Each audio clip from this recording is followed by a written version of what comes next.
नमस्कार मित्रांनो, हा आमचा चॅनल एक महत्त्वाचा चॅनल आहे जो सरकारच्या विविध सार्वजनिक सुविधांबद्दल माहिती देतो। या चॅनलद्वारे आम्ही सरकारची नवीन माहिती लोकांपर्यंत पोहोचवतो। जर तुम्हालाही अशी नवीन माहिती पाहायची असेल तर तुम्हाला या चॅनलला आत्ताच सबस्क्राइब करावे लागेल, जेणेकरून कोणत्याही नवीन सुविधेचा कोणताही व्हिडिओ आला तर तुम्ही तो सर्वात आधी पाहू शकता। आज आपण अशाच एका सरकारी योजनेची तपशीलवार माहिती पाहणार आहोत।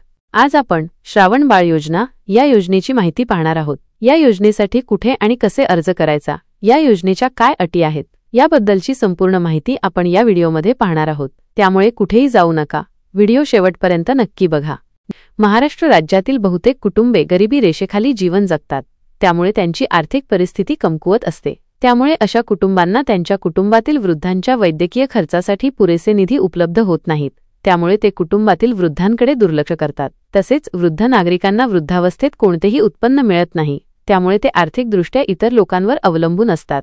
म्हणून राज्यातील गरीब आणि दुर्बल वृद्ध व्यक्तींना आर्थिक आधार देण्यासाठी, त्यांचा आर्थिक विकास करण्यासाठी आणि त्यांना समाजात मानबिंदूने जगण्यास सक्षम करण्यासाठी महाराष्ट्र सरकारने 65 वर्षांवरील आणि राज्यातील गरिबी रेषेखालील कुटुंबांच्या यादीत नाव समाविष्ट असलेल्या लोकांसाठी श्रावण बालसेवा राज्य पेन्शन योजना सुरू करण्याचा महत्त्वपूर्ण निर्णय घेतला आहे।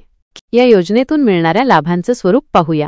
या योजनेअंतर्गत लाभार्थ्यास महिना 400 रुपये पेन्शन दिली जाते। त्याच लाभार्थ्यास केंद्र सरकारच्या इंदिरा गांधी राष्ट्रीय वृद्धापकाळ पेन्शन योजनेअंतर्गत महिना 200 रुपये दिले जातात। अशा प्रकारे एकूण 600 रुपये प्रति महिना आर्थिक सहाय्य पुरवले जाते। तसेच सर्व अनुदान मिळाल्यानंतर या योजनेअंतर्गत लाभार्थ्यास एकूण 1500 रुपये प्रति महिना पेन्शन दिली जाते।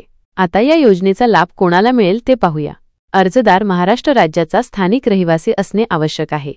ज्या व्यक्तीची वय 65 वर्षे आणि त्यापेक्षा जास्त आहे आणि महाराष्ट्र राज्यातील गरिबी रेषेखालील कुटुंबाचा सदस्य आहे। अर्जदाराचे स्वतःच्या नावाने राष्ट्रीयकृत बँकेत खाते असणे आवश्यक आहे। कुटुंबातील इतर व्यक्तीचे बँक खाते माहिती अर्जास स्वीकारली जाणार नाही। या योजनेसाठी आवश्यक कागदपत्रे: आधार कार्ड, राशन कार्ड, निवासी प्रमाणपत्र, पॅन कार्ड, वरिष्ठ नागरिक कार्ड, वय प्रमाणपत्र, मोबाईल नंबर, पासपोर्ट, पूर्ण आकाराचा फोटो, उत्पन्न प्रमाणपत्र, मतदार कार्ड। या योजनेअंतर्गत अर्ज करण्याची पद्धत: या योजनेअंतर्गत फॉर्म फक्त ऑफलाईन भरला जातो। यासाठी अर्जदारांनी प्रथम त्यांच्या परिसरातील जिल्हाधिकारी कार्यालय किंवा तहसीलदार संजय गांधी योजना किंवा तालुका कार्यालय यांच्याशी संपर्क साधावा। या अधिकाऱ्यांकडून सांगितलेल्या योजनेचा अर्ज फॉर्म मिळवा आणि अर्जात विचारलेली सर्व माहिती भरा आणि योग्य कागदपत्रे जोडून अर्ज अधिकाऱ्यांकडे जमा करा। त्यानंतर अर्ज पुन्हा तपासला जाईल आणि अर्ज स्वीकारला जाईल आणि त्यानंतर अर्जदाराच्या खात्यात पैसे जमा केले जातील। अशा प्रकारे आपण या योजनेचा लाभ घेऊ शकता। अत्यंत महत्त्वाची गोष्ट: सरकारी योजनांचे वेळापत्रक आणि नियम हे वेळोवेळी बदलत राहतात, त्यामुळे योजनेच्या ऑफिशियल वेबसाईटवर जाऊन योजनेची माहिती पाहून घ्यावी किंवा आपल्या जवळील सरकारी ऑफिसमध्ये भेट देऊन योजनेची माहिती जाणून घ्यावी।